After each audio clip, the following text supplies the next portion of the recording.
A partir de estos momentos, nos enlazamos con las regiones del país a través de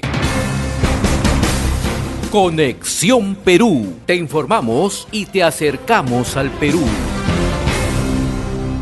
Ya estamos en contacto a esta hora con el doctor Víctor López de Orihuela, reconocido analista en temas políticos, y le agradecemos, como siempre, la amabilidad que tiene con Conexión Perú y RCR, Red de Comunicación Regional. Doctor López, qué gusto saludarlo. Gracias por atender esta comunicación, muy amable.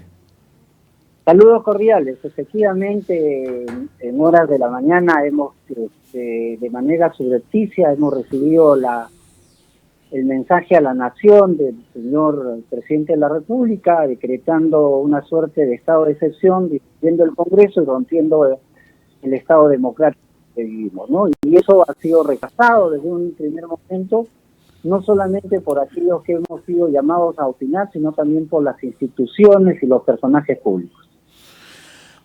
En ese momento, porque han sido momentos bastante inciertos, hace unos instantes conversábamos con el expresidente del Consejo de Ministros, exministro de Defensa, Andrés Flores Arauz, y él acuñaba una frase, ¿no?, dentro del argot popular, pero que encierra mucho de lo que es la filosofía y la idiosincrasia de los peruanos, ¿no? Dios es peruano, ¿no? Porque se vivieron momentos bastante dramáticos, tensos, ¿no?, ante un anuncio que probablemente muchos esperaban por la forma del comportamiento del expresidente Castillo, ¿no? Él es dictador, yo lo voy a tratar de dictador porque Castillo ha tenido un comportamiento de dictador y en realidad, y hoy lo ha confirmado esta mañana, ¿no? Entonces, esta reacción de la institucionalidad, primero de la Fiscal de la Nación, luego las Fuerzas Armadas, de la Policía Nacional, acto seguido del Poder Judicial, de la Defensoría del Pueblo, Tribunal Constitucional, ¿qué sensación le deja como lección política, doctor López? En el Perú estamos madurando y que la institucionalidad se está imponiendo frente a la arbitrariedad. Recordemos que en el año 92 no sucedió lo mismo porque teníamos un presidente que gozaba de cierta simpatía o de la mayoritaria simpatía. Hoy teníamos un presidente que no gozaba de la simpatía mayoritaria, pero que además estaba actuando de manera contraria a lo que había anunciado. Tanto es así que hasta el día, inclusive de hoy por la mañana, las posiciones o las hipótesis que planteábamos eran dos: o se vacaba el presidente o no se vacaba el presidente. Pero sin embargo él en una ruptura del Estado democrático viene a irrumpir debido a sus propios temores. Yo creo que los hechos que se han dado a conocer en las últimas horas han sido, yo diría que fulminantes, que han hecho estallar emocionalmente al señor presidente, quien incluso al momento de dar el mensaje se le notaba terriblemente nervioso, porque se veía venir algunos problemas no solo para él, sino para su familia. Pero, felizmente, reitero, la institucionalidad es la que ha prevalecido, y han sido las instituciones, los personajes públicos, aquellos que tienen corriente opinión, los que han puesto un poco el orden en el tema, y finalmente se ha logrado salir con un mecanismo perfectamente constitucional, y esperemos que renazca la esperanza para un país tan golpeado como el nuestro. Ahora, hay una agenda inmediata que va a tener que cumplir la presidenta de la República, Dina Boluarte, ¿no? Ella hace unos instantes ante el Parlamento Nacional, en su primer discurso, su primer mensaje, ha pedido una tregua política, pero además la conformación de un gabinete de unidad, ¿no? Y hay quienes consideran que esta tregua tiene que darse en función a cuáles son precisamente las propuestas centrales de un plan mínimo de gobierno de la gestión de la doctora Boluarte, ¿no? Entonces, ¿qué opinión tiene usted sobre esto? Mire, yo considero que el mensaje de la presidenta de la República, constitucionalmente sucesora del presidente, del señor Pedro Castillo, ha sido un mensaje transformador, bastante corto, pero bastante también responsable, y ha trazado la línea maestra de lo que espero sea el modelo de su gestión. Un gabinete de amplia base implica que estén no solamente las fuerzas políticas, sino fundamentalmente los profesionales más capaces para conducir los sectores, y además exista una tregua en la que se requiere que Congreso y Poder Ejecutivo se pongan de acuerdo en una agenda mínima que tiene que ver primero con el fortalecimiento de nuestras instituciones democráticas.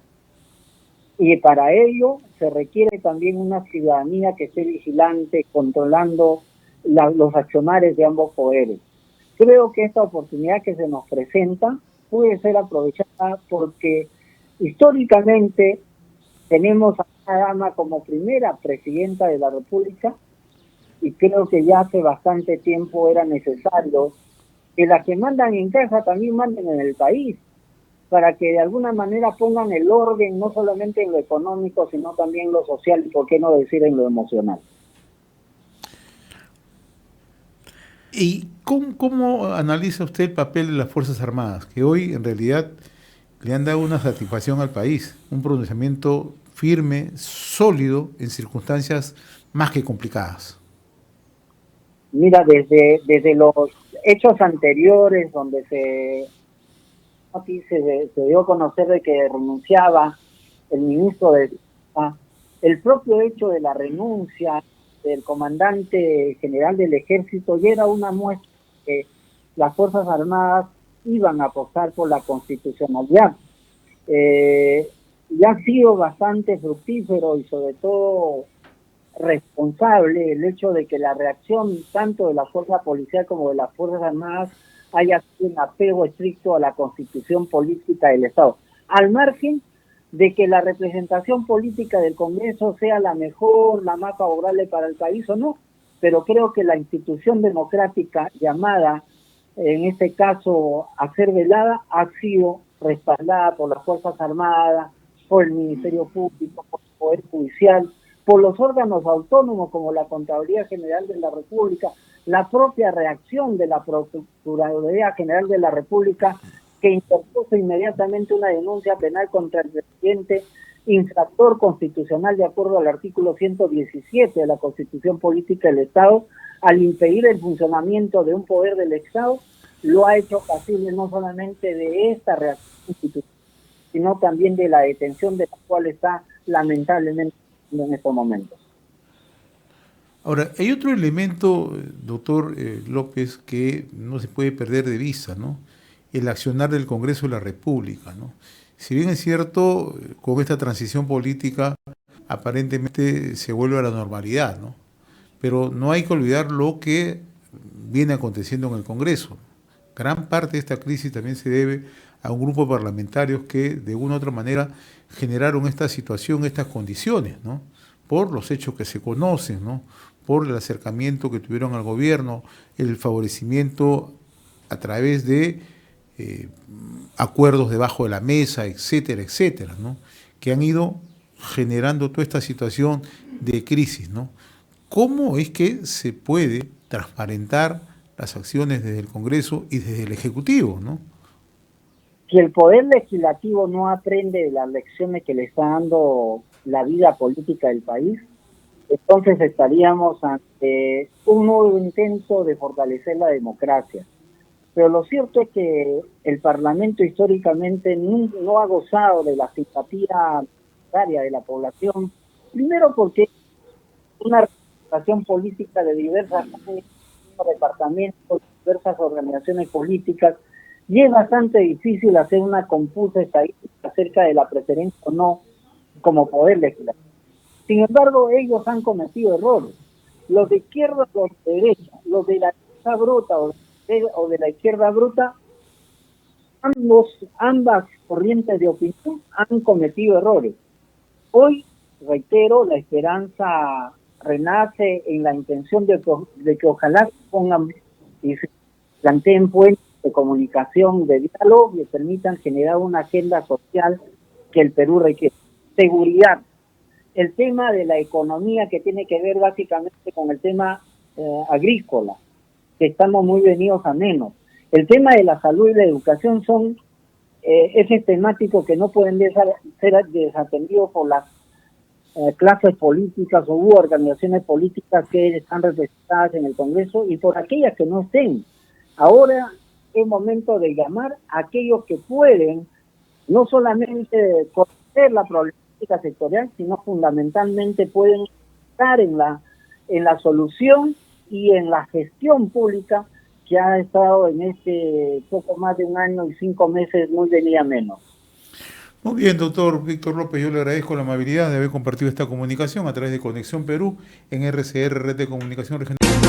Hemos presentado Conexión Perú. Mañana retornamos para seguir informando y acercándote al Perú a través de Conexión Perú.